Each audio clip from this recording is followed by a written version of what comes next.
We'll go ahead and bring the May 17th, 2023 meeting of the Monroe County Compensation Policy Commission to order and ask the clerk to please call the roll. Mr. Britton. I am present via Zoom.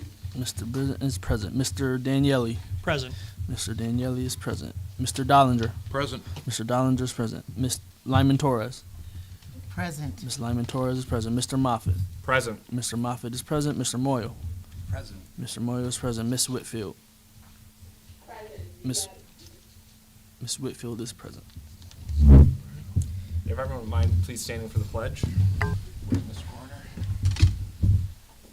I pledge Allegiance to the flag of the United States of America and to the republic for which it stands, one nation, under God, indivisible, with liberty and justice for all. Thank you. Everyone should have a copy of the May 3rd, 2023 meeting minutes in their folders that were provided today. I don't know if everyone's gotten a chance to kind of look them over, but unless there's any, I think the way the legislature functions is basically they'll stand approved unless someone notifies the clerk of any changes they request by the end of the day. So I think we'll kind of operate in that tradition, and we don't need to have a vote to approve the minutes, but merely if you have any changes to request, just notify the clerk by the end of the day. I know we have Ms. Whitfield's present today. I know she wasn't able to make the last meeting because we didn't have the rules in place to make the Zoom meetings work. So I want to welcome her to the commission and thank her for volunteering her service here. And then I also just want to, I think our main agenda item here is going to be discussion on research materials. I think things kind of came over in phases since our last meeting. We have some data which I know is in this folder, which was provided by legislative staff, which covers kind of a lot of what we talked about in the last meeting, including other counties, comparable salaries for elected officials within Monroe County, what some of the county employees are paid, particularly within the management professional classifications.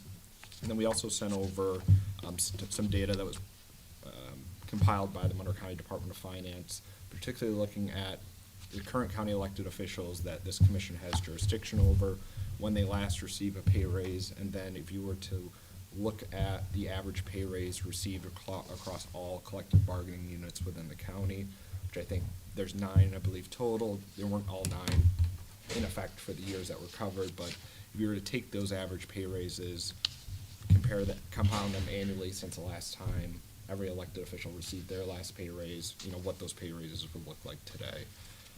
I think those are the main kind of data points that we've gotten to date. I certainly would kind of, open up the floor for discussion at this point I don't know if it's more valuable to just kind of talk about, do we feel this is enough kind of data to help inform the commission's, judgment? Are there pieces that are missing that we still want to see today? And then kind of from there, which data points do we kind of feel are most impactful in compiling a recommendation? So I guess I'll start. I found Mr. Franklin's contribution showing, all the elected officials that we have jurisdiction over, looking at a 2.33% average growth rate from the last time they received a raise. And to be honest, those numbers, without going into them, because everybody, we've seen them, look reasonable to where we should be today, perhaps with a few exceptions as far as stipends for different positions in the legislature, which we could talk about. And I think as a commission, we can probably agree on where a number should end up based just on that information and then backed up by the rest of the information. I think there's plenty of data to support a reasonable number like that. I think the question that we need to ask ourselves is, from a political will standpoint, and I understand that it's not our purview to judge political will, but we also don't want to suggest something that is going to be almost impossible for an elected official to vote themselves on. So for me, I think the first thing we do is establish a range or a number that we think is reasonable for today, And then we should have a discussion and say, what can we recommend as far as staging those increases? Because, for example, county executive, $120,000. If you use 2.33%, the pay today should be $199,000, which is probably pretty reasonable, but, if I were county executive, I would have a rough time signing myself a $70,000 raise. That's big. So, but I think 199 is reasonable, so perhaps some kind of a graduated scale between now and whatever, 5 years, 8 years, 2 terms, 3 terms, so that it fixes the problem, but it doesn't fix it all at once, and it doesn't put that burden on one group of elected officials, which is what we're going to end up suggesting. So I guess that's my thought after reviewing everything. And I think, just to clarify, when you were saying kind of a scaled or a phased approach, it wouldn't be tied to the person.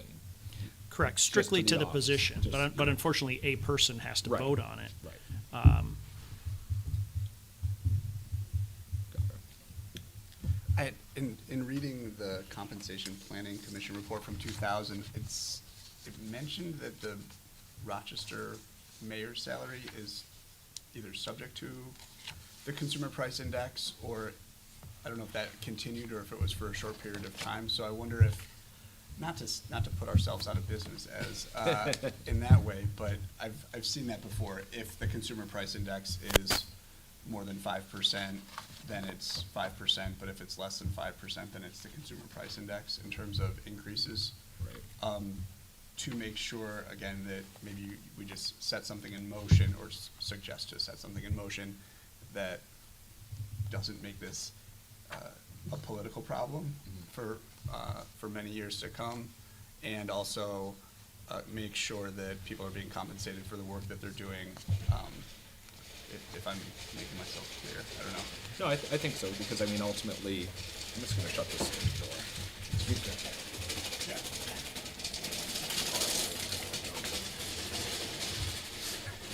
Apparently, we're not shutting the door. We're not doing that.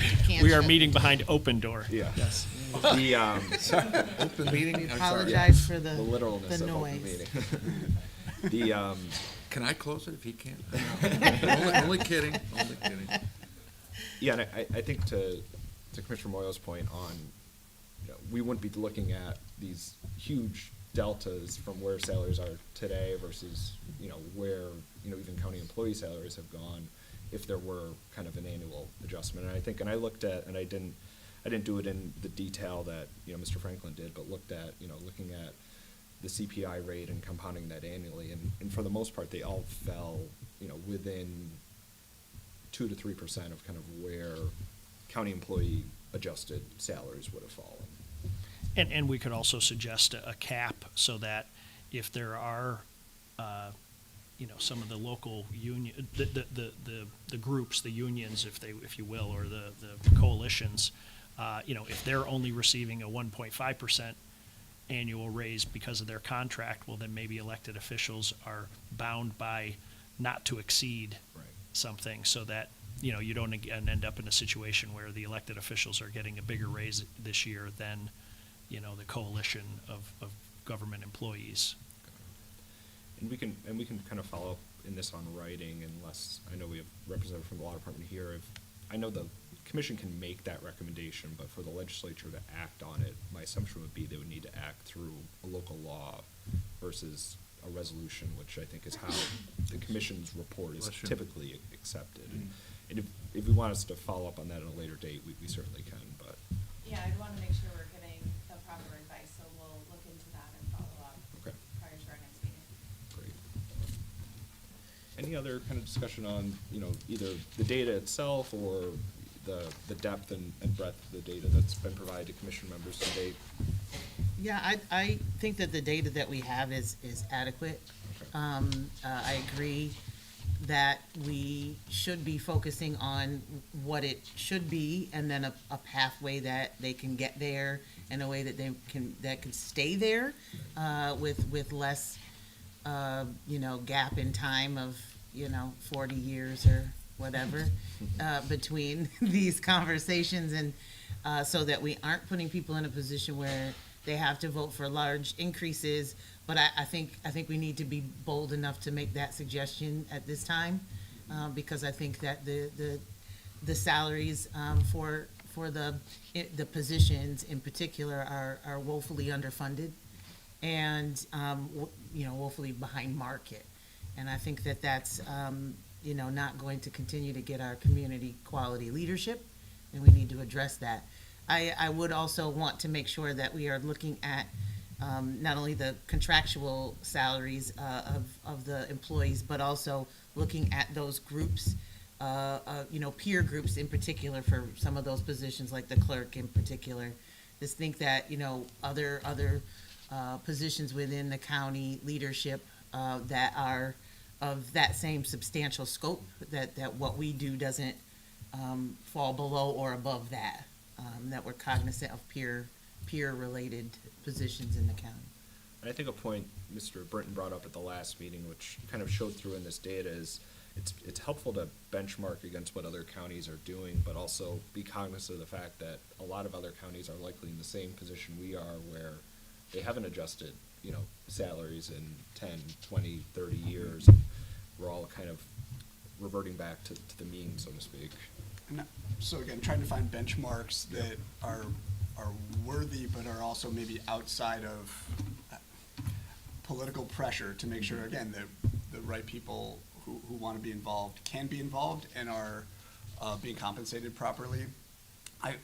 If you look, another mechanism might be, okay, so the district attorney in every county is set by the judiciary law, right, which is increased by the state, and it's usually, I think, what a Supreme Court justice makes it. It's either equal to that or a portion of that. And then I've seen in some of this research, a sheriff makes 90% of what the district attorney makes. So if we can find a benchmark, and when the state increases it, then the benchmark in the county increases, let's say, the county executive. I'm not sure that we could benchmark county legislators to that. Right. But a sheriff, a county executive, in terms of running a large organization as a full-time job, that might be something to either look at, whether it's possible, or if that makes sense from our point of view. And I guess I'll just ask this openly.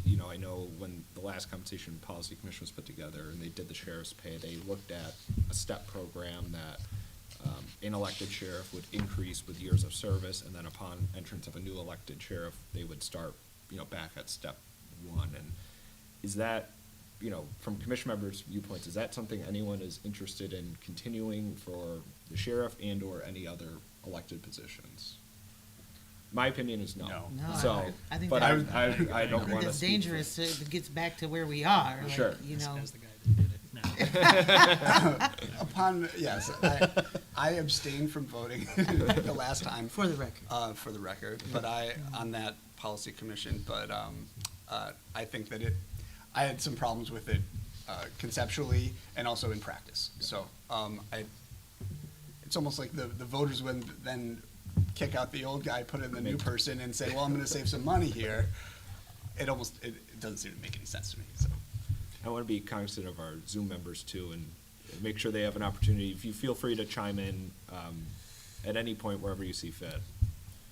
Thanks, Jack, and I noticed on the spreadsheet that Monroe County seems to be the only county where the sheriff does have to step up.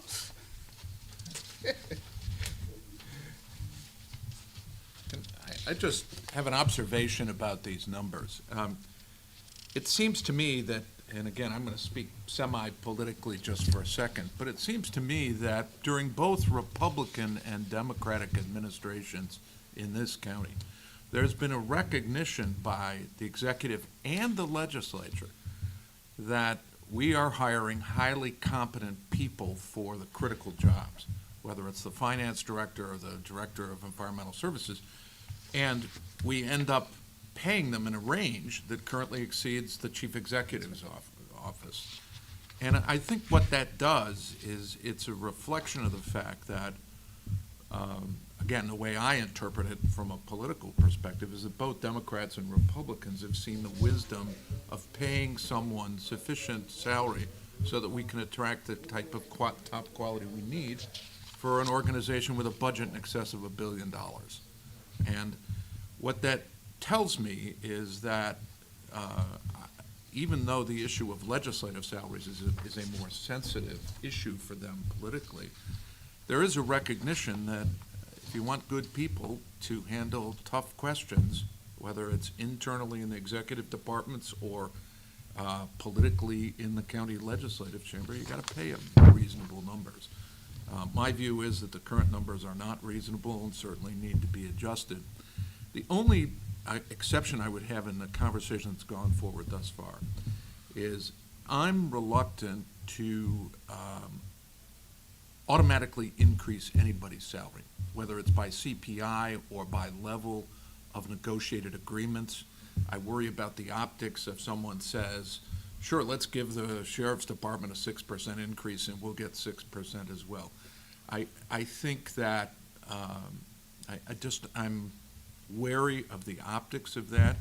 And what I would suggest, and I don't know whether it's in our purview to do this, but the one thing, this is where I agree with Danielle, we should not let this thing fester for the next 35 years.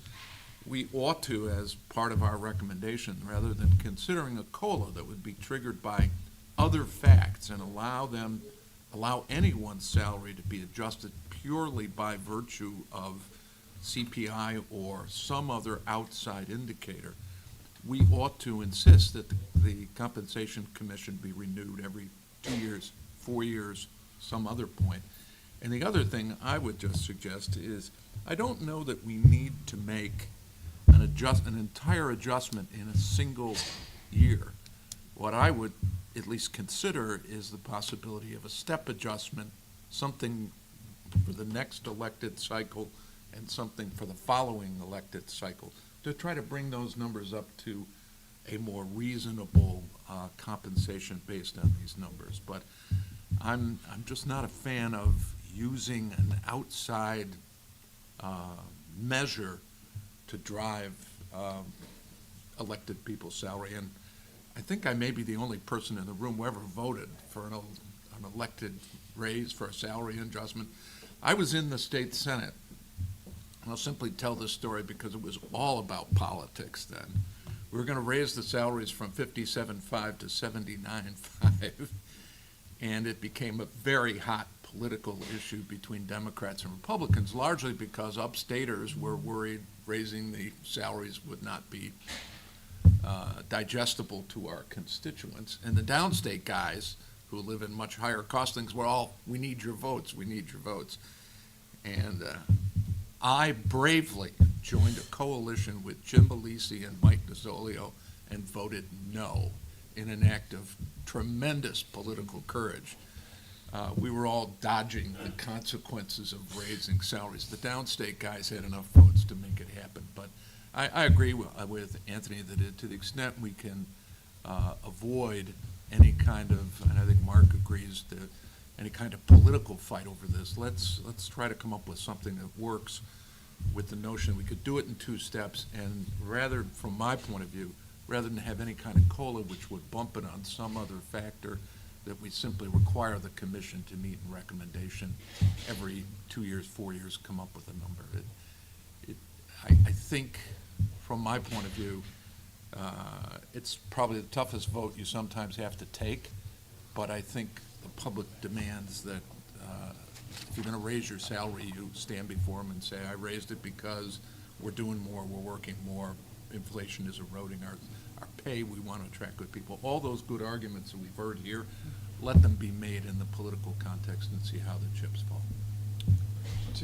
If my memory of the charter is correct, I believe that there's a provision to have a commission on compensation either every year or every other year. It says a standing committee. Yeah, it's supposed to be kind of a Commission. standing commission, Yeah. and then it can be convened, I Okay. believe, at the direction of the legislature. So Great. by the commission, I think, how it's supposed to be, it's always appointed, and then it convenes at the direction of the I understand. legislature. Thank you for that clarification. But I think it's always, usually it's, in the last, I think going back to 2020, it's been, let's convene it and then let's appoint the members afterwards.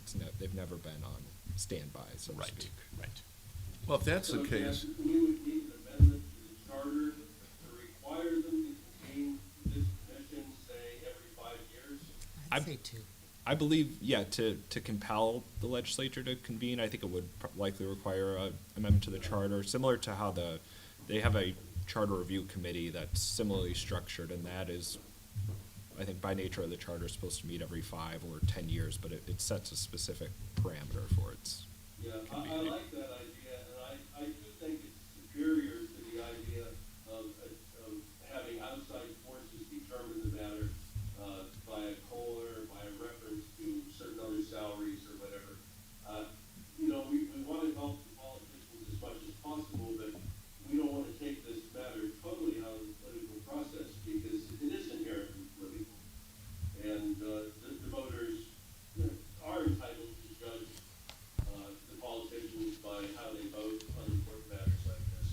But we make it easy for them if we have this committee reviewing salaries on a regular, fixed, mandatory basis. I don't know how many years, or 4 years, 6, 7 years. I think that's too long. I agree. It should be either every 2 years or every 4 years and no longer. I agree with Danielle. I mean, especially if we don't want to tie it to, and I support that, tie it to any kind of automatic process or, you know, escalator based on COLAs or contractual arrangements with, I think that in order to not get so far behind again, and to ensure that any step process that this commission recommends is carried forward and monitored, I would recommend that. Ms. Whitfield, I know you had a comment. Yes, I completely agree. I just wanted to chime in, just based on some of the items that have been discussed thus far. I think we all agree that there's definitely a need for an increase in pay. I do support the stepped approach. I think that may make the most sense.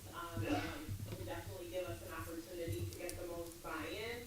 I think the thing that continues to speak to me is just our conversation on just sustaining this structure, whether it is the continued need for this commission to meet, but I'm just thinking of, you know, just in work that I've done with organizations and compensation, it's a lot of work. So we're doing a lot of work together. So I'm just advocating for us to continue the conversation of the sustainability of the plan that we're proposing, and for what happens in the future when it comes to the compensation. So I think on a stepped approach, I think for the other elected officials outside of legislators, this commission and the legislature could put those put pay raises into effect kind of at will. Whereas I know by virtue of the charter, I believe the legislature could only have pay increases when a new legislature is seated. So that I think based on the current term structure, that would be a pay raise could go into effect January 1 of 2024, another one January 1 of 2028, and then probably another January 1 of 2030. Because I think it's a 4-4-2 structure. So I don't know how others feel if we do decide to proceed with kind of a phased increase, should all elected officials kind of be put on that same schedule, so to speak? I just know I've seen, not to suggest this would happen here, but I think I was reading an article where, in other counties, they were doing like a phased approach, and I don't want to misspeak, so I won't say the name of the county, but, there was, of course, the kind of politicization of it, of they got it one year, then, either the legislature or the executive wasn't going to get it that year, so nobody got it, and it kind of turned into a back and forth. So, I don't know if it makes sense for the folks here, if we decide to go down that road, to kind of put everyone on the same schedule. And I'll open it up for discussion. I would recommend that we do that.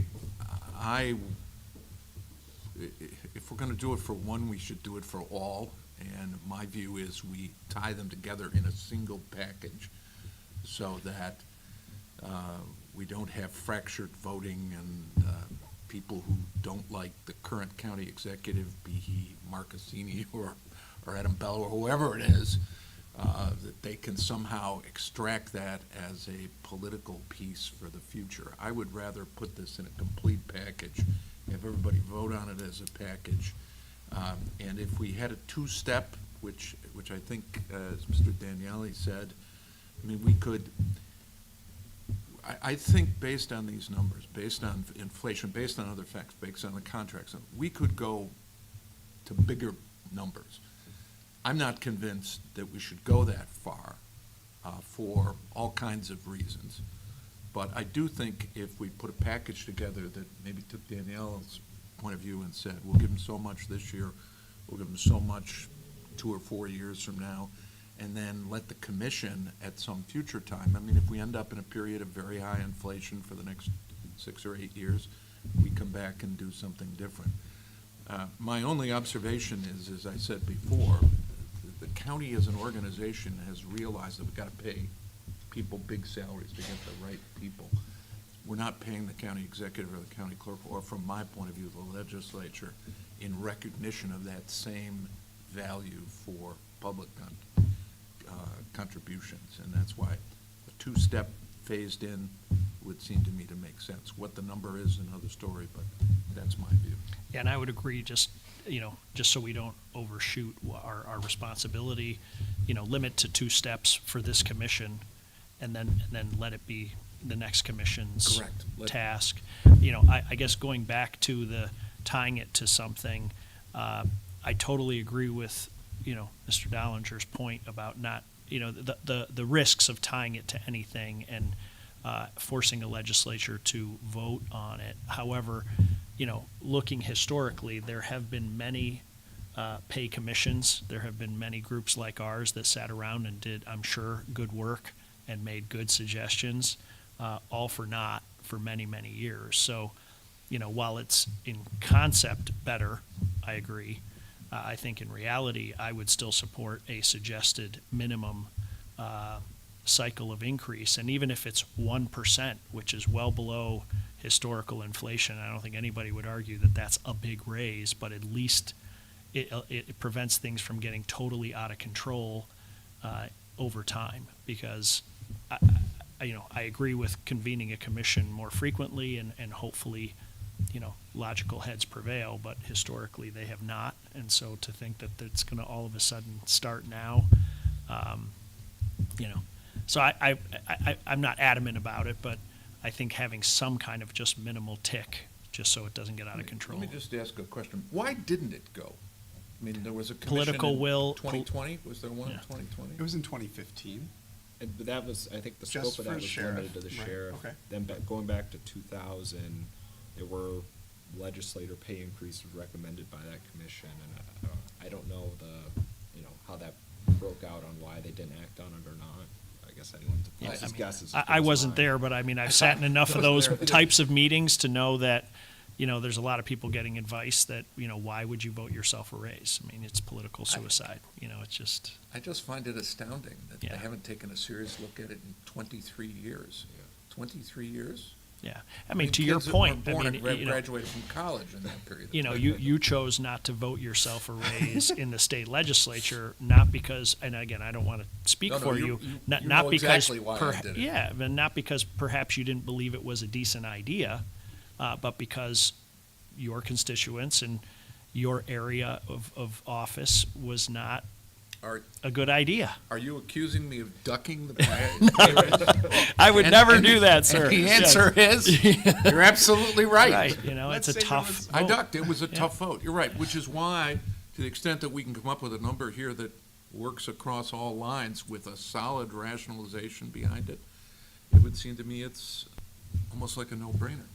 But I can see, okay, so going from 18 to 26, sounds like a small increase. What is that? Is that 47%? Legislators, vote themselves a 47% pay increase. The postcards write themselves. Yes. They do, but that's why I think part of what our goal here should be is to come up with a politically acceptable adjustment to all sides of the fence, so that we don't end up in a political firefight over, should it be 26 or 24, or should it be 24 and a second step of 4 years from now? I don't know. I'm just suggesting that the numbers clearly justify the fact that they're underpaid, and question becomes how much and whether we can avoid that firefight.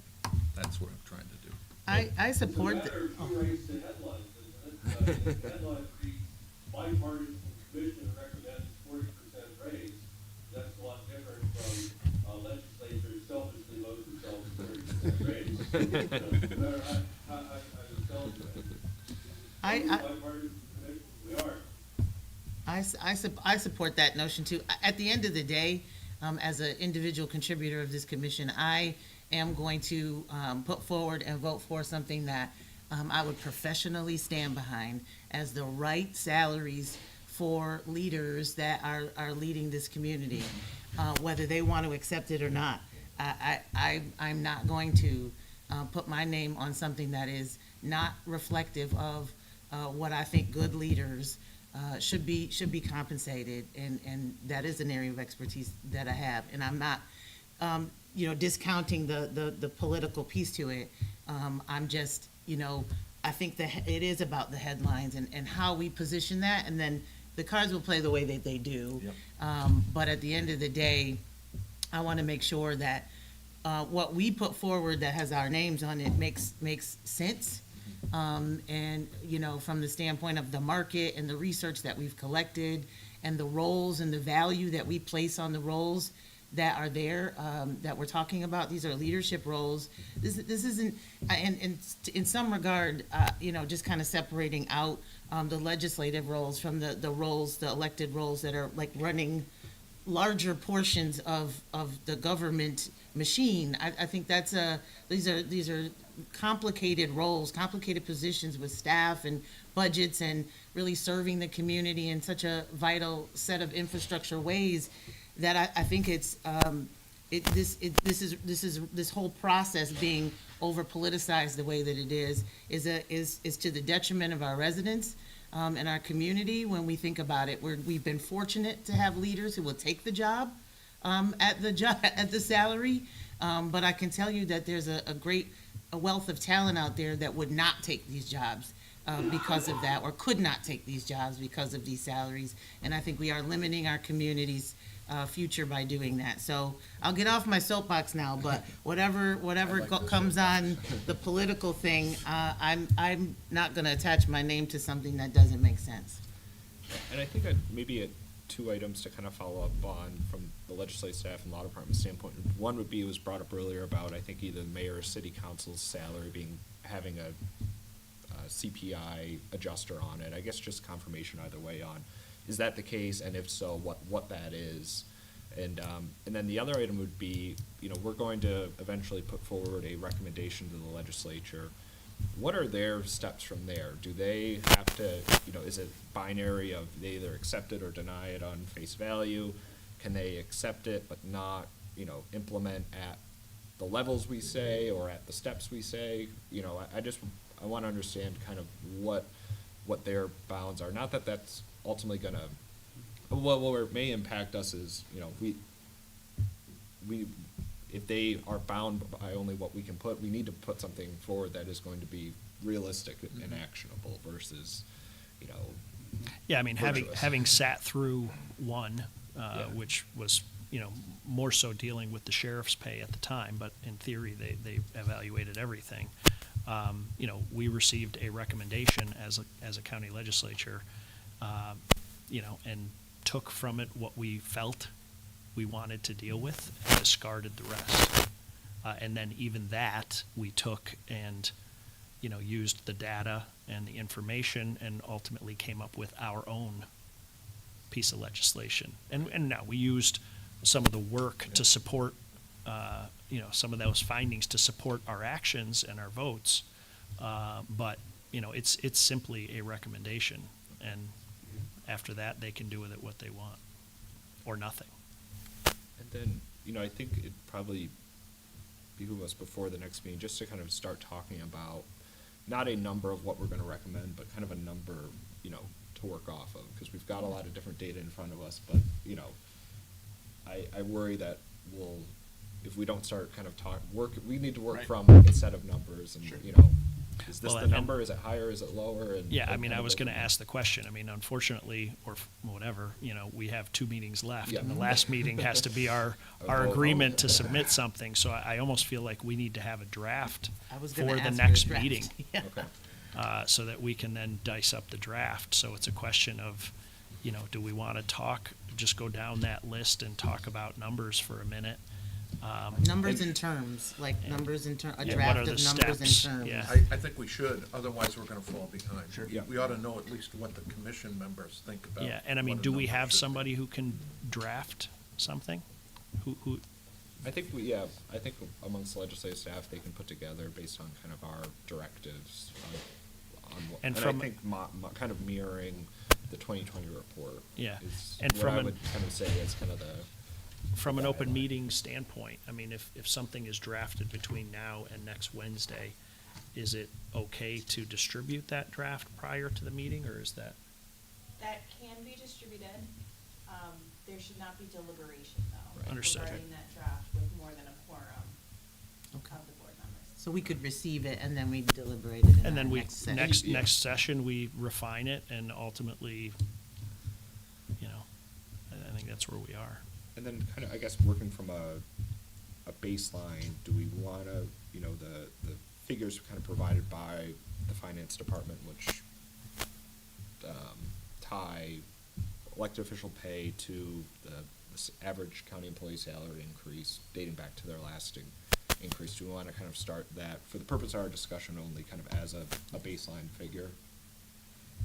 And that wasn't in our packet, but I have Right, it here. Yeah, I apologize. I was just gonna say, I think whatever we decide to do, the justification is based on CPI adjustment and increases in pay for for unionized county employees, or we ought to have all that as a justification for Yeah. what we're gonna do. I mean, I'm willing to put a number on the table and talk about a concept, and it's just me, no binding, but I think you could adjust I'm only gonna talk about the county legislature's pay and the county executive's pay and the county clerk's pay. I think you could adjust them all by a third in a recommendation. You could boost the county legislative pay from 18 to 24, the county executive from 120 to 160, the county clerk from 80 or 81, I'm not quite sure. That's 81. It's 81, it goes to like 205. And the other salaries, I think the sheriff, I'm not as up to date, since there was an adjustment at one point. I don't think we need to tinker with the district attorney's salary as linked to the Supreme Court Correct, we judges. can't. We So I can't. don't- We can't. we can't do that. The other issues of legislative pay, Stipends. I would use the term Lulu, that's what they called them when I was in the Senate, the Lulus. Sorry, they're stipends, sorry. I misspoke, can we, got white? Whiteout. Whiteout? Not in this age, sir. No whiteout in It this lasts age? forever. Yeah. But I'm not as concerned about those levels of pay because they float politically, and whether we make a minor adjustment in those or not is not as important to me. The only other thing I would mention is that the president of the legislature is sort of an interesting position, because when the salary was originally set, it was in the environment in which the president of the legislature was the chief executive officer of the county. Before we had a county manager system, the president actually, my recollection is that before 1983, when Lou Morin was elected the first county executive, all the major contracts with the county were signed by the president of the county legislature, because they were basically the executive officer. When we went to a county executive arrangement, the position of the legislature ceased to be the chief executive officer and became kind of like the president pro tem of the Senate. It really just a legislative position. Not that it doesn't have additional duties that we ought to recognize, but it's no longer the executive officer that existed prior to Lou Moran's election. So I'm willing to entertain an adjustment on that. We could clearly bump that by 6,000, which is what we would bump the legislative pay, maybe a little bit more. And what I would recommend is that we offer them a 2-year adjustment or adjustment at the next election period of another $2,000 to $4,000 to $6,000, so that we get them, the legislature, up into the middle to high 20s, which I think would be comparable to Erie and Onondaga and some of the other places, but we phase it in. And I just want to add one other thing. I agree with Anthony. We can spend all our time making this recommendation, and the legislature can do whatever they want. It's nothing, something. My concern is what I would like to avoid, and it's just me, is a notion that we could divide, for no other way to describe it, political purposes, the legislative salary from the executive salary, because the current executive is from one political party, the county clerk is from one political party, and avoid that sense of fight. That's why Danielle's point about let's recognize what these positions are worth and forget about who holds them. So I would say, something in the $6,000 range for the first phase, and maybe 2 to 4 as an addition for a second. And when you say a third, are you talking about a third over 2 steps? No, I'm talking about a third initially, and then an adjustment. And quite frankly, I haven't thought about the county executive or the county clerk. My concern has been with the legislature, that in essence, we bump them to 24 in the first phase, and then at some point trigger an additional $2,000 or $4,000 above that as the second step. Yeah. We make it a 2-step recommendation. I mean, I support the third. I guess I would, just to not put the pressure on the first vote, I would almost say a third, but over 2 steps, which isn't as much as what you're talking about overall. And I don't know the dynamics currently in the legislature, and I know we're not supposed to be talking about people, but I think if you start parsoning off the president of the legislature from the rest of the legislature, you could start suggesting a political issue, because if everybody else is getting if you're going to put fixed numbers, slightly different conversation. But if you're going to say if everybody gets a third raise, except for the president of the legislature, that could be viewed. And I agree with you that the position has changed, and so the Yeah, I job get it. description is not what it originally was.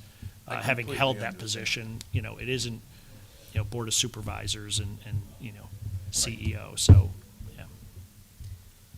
I would just say that with your recommendations, I'm the opposite of you. I have less input on the legislative side and more on the county executive and county clerk roles in particular.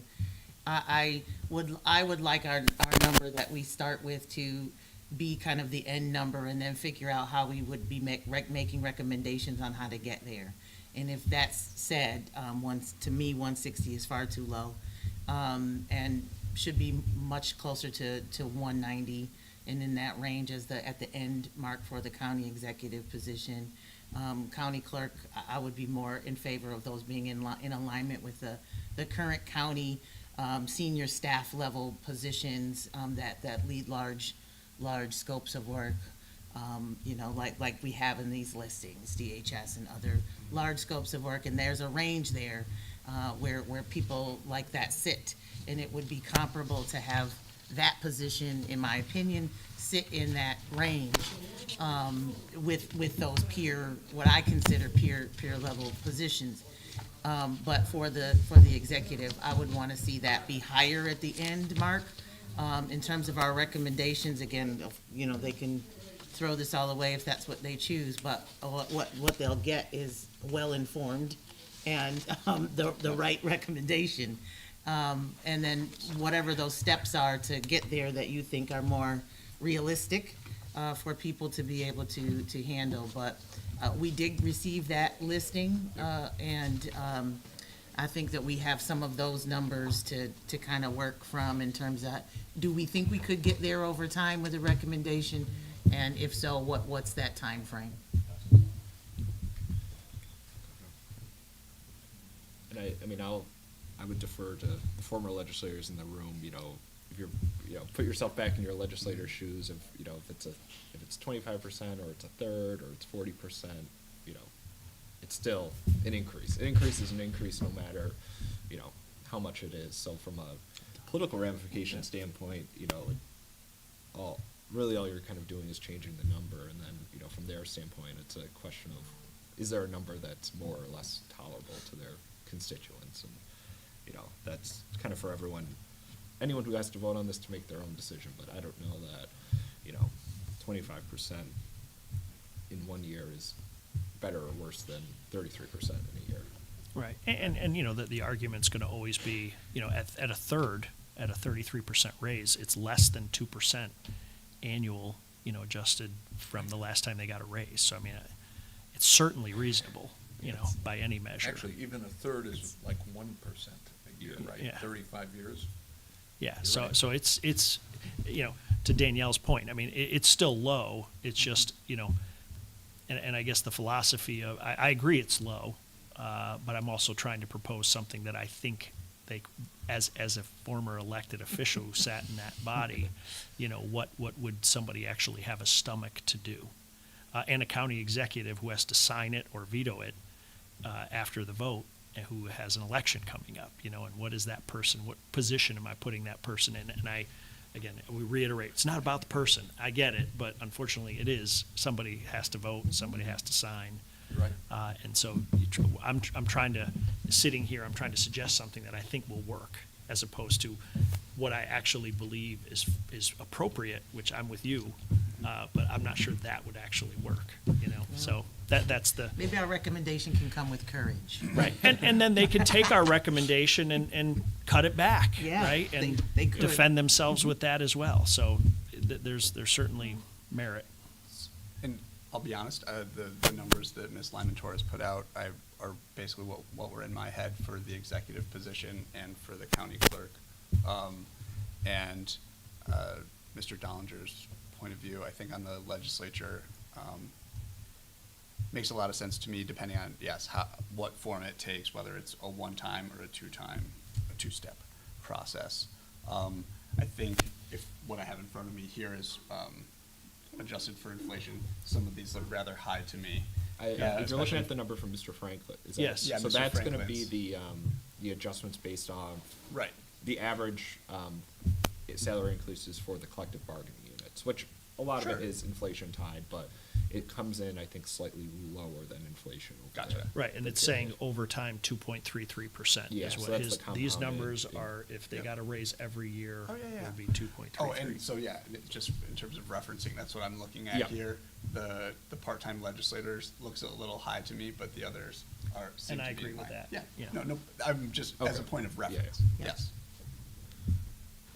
All right. I mean, I think we have enough to, I think, put together a draft set of recommendations to work off of. Sure. You know, keeping in mind it's, it won't be one person's, you know, this is so-and-so's plan. It's just kind of a jumping off point, I think, for our next meeting, because Yeah, we need that. We need And, a. you know, it's place just to be. difficult to kind of talk in Yeah, the abstract absolutely. about it without actually having some firm numbers to work off of. And, Well, I would just add something. I think the discussion here has established sort of a playing field Mhm. for us to work in.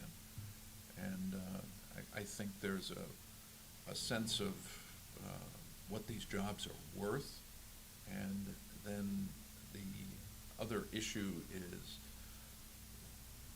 what do we sell, for want of a better term?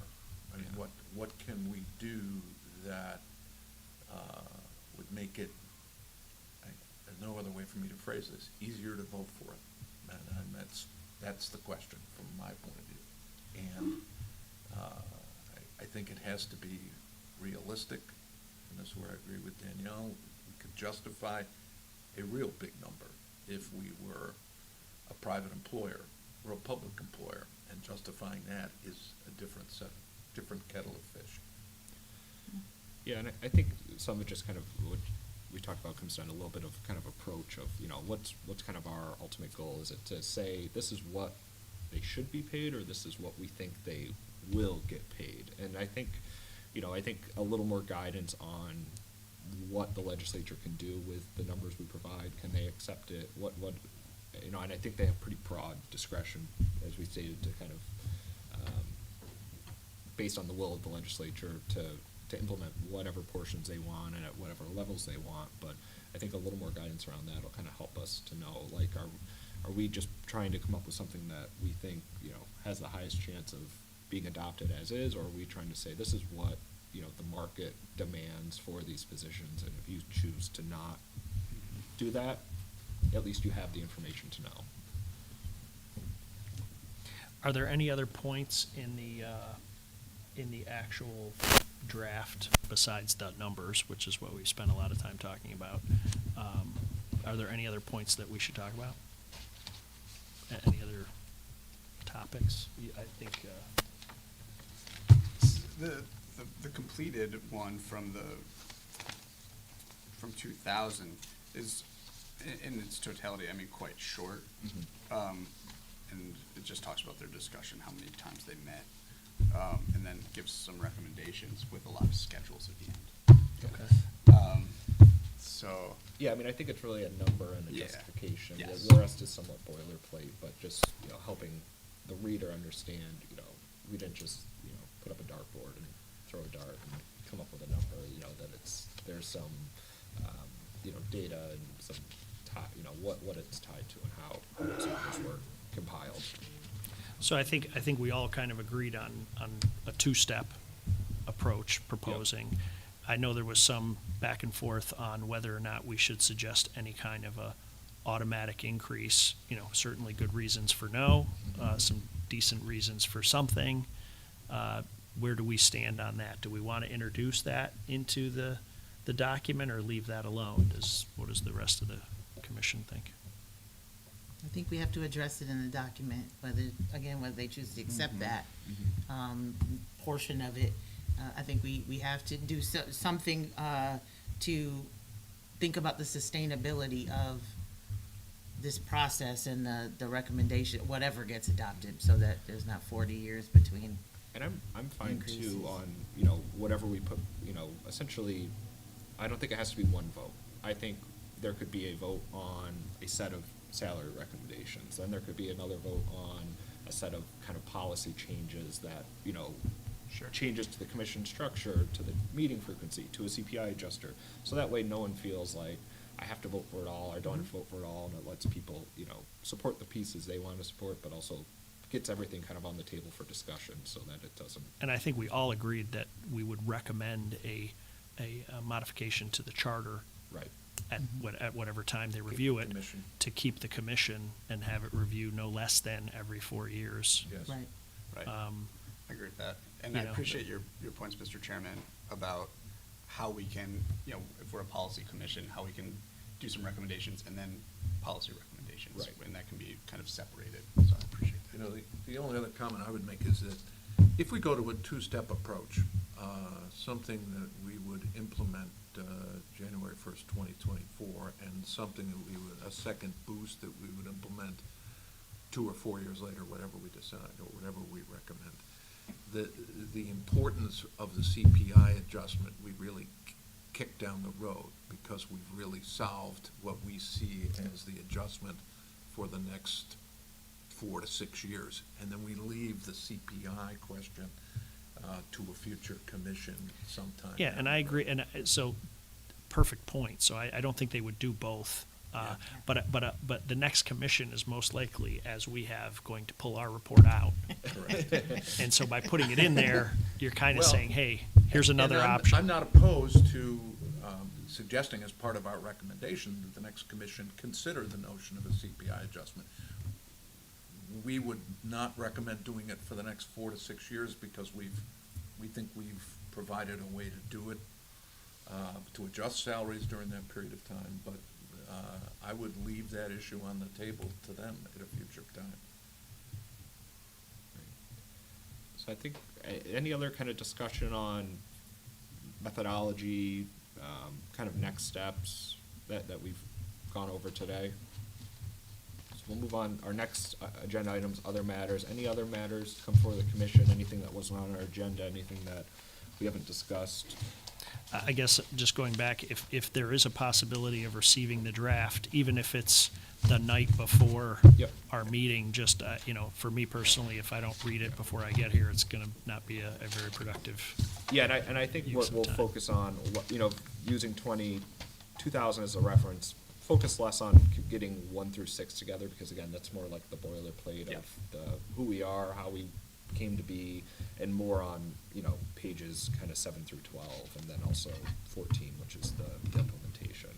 Those would be kind of the focus areas, and really the meat of the report that we'll want to discuss at the next meeting. Jack, can I ask one other question? Yep. We've got all this salary comparison data. There's nothing unofficial about it. This is all public information derived from Correct. either our investigation or from other sources. Is it appropriate if we issue our recommendation to attach all that stuff so that any member of the legislature can go pour through these things? And from my point of view, see how frugal we've been in Barnstable County? Yeah, typically the report will include an appendix, which will Okay, include any I of would that- just suggest that that data. we be prepared to take all that Absolutely. data and show people who are gonna vote or the public that this is how we came to these numbers. Great. And in doing that, I don't know if we want to attach the huge Excel spreadsheet or just take the 7 or 10 closest counties to us Yeah. and put Yes. them, because Hamilton County it's not like Monroe County. Yep. So It's a good thing. Are we broadcasting to Hamilton County? Hamilton County, I love every 5,000, every one of the 5,000 people who lives there, but, No, I agree that. I think we I'm not use saying in I this think we add the form. ones we we can use. curate it. Yes, Because it is exactly. hard to correlate them all to their community size, because some of the smaller communities are paying more than us. Yes. So, Yeah, so absolutely. it is harder, in Yeah. some of the positions. So, yeah, I think we put in what we used. Absolutely, And there's that's some fine. other outside, not county-related roles, that we used from other municipal bodies, nonprofit organizations, and so on. Thank you. I Yes, think- that's, just want to make sure that it was Fair. more a curated list of references. The other thing we haven't, and Mr. Dollinger brought it up, we haven't discussed greatly is kind of some of the stipends on, the chairmanships versus various leadership positions, and, I What are think the we'll. stipends these days?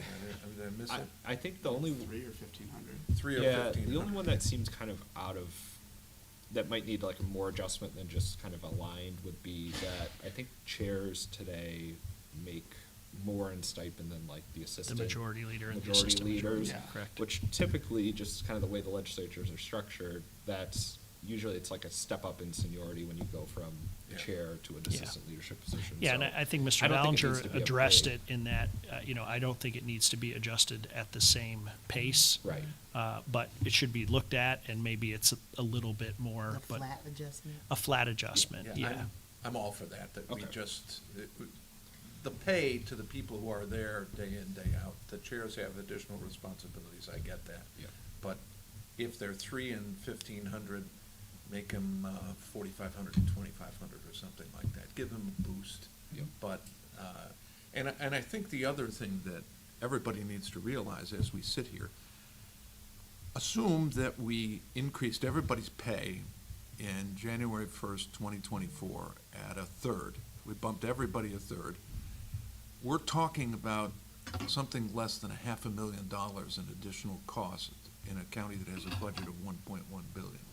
I mean, we're talking about sort of the leftover pocket change to some extent.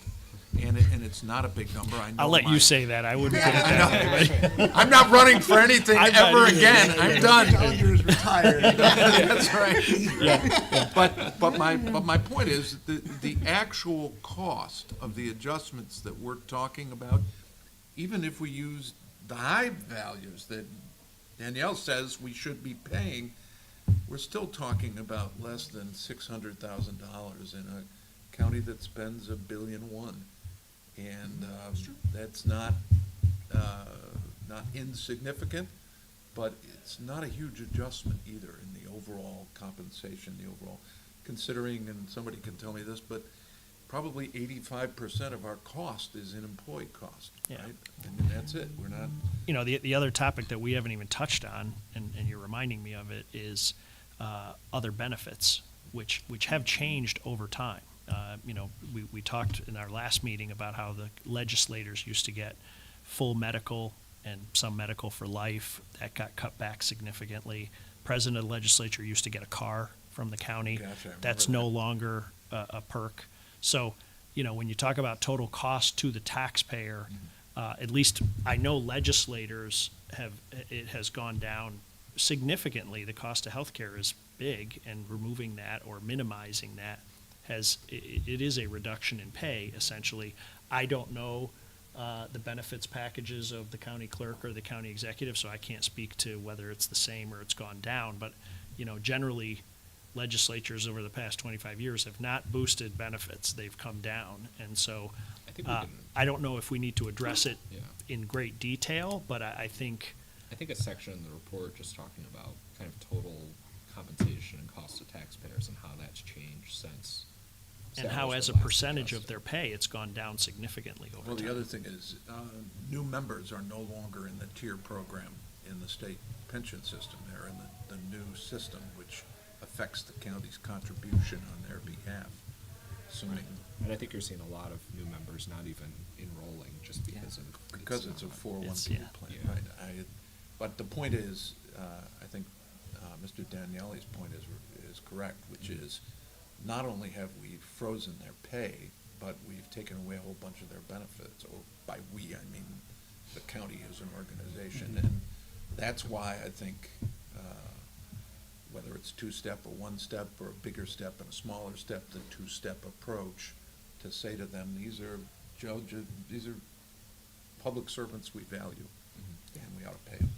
All right, we're at 11, and I want to be respectful of everyone's time here, so, you know, I know we have our next meeting is already set for May 24th at 10 a.m., same room. So with that, we'll go ahead and take a motion to adjourn. Move to adjourn. Second. Oh, sorry. Before we adjourn, Yes, absolutely. I don't know who did all the legwork here on the legislative staff to come up with all the staff, but I think it was a lot of work, and I appreciate it. Yes. I'd like to Absolutely. express that. Absolutely. Thank you. Yes, Thank thank you, you. everyone. All right. So we have our motion adjourned by Mr. Dollinger. Is there a second? Second. By Mr. Daniele. All those in favor of adjourning, please signify by saying aye. Aye. Any opposed? Meeting is adjourned. Thank you, everyone.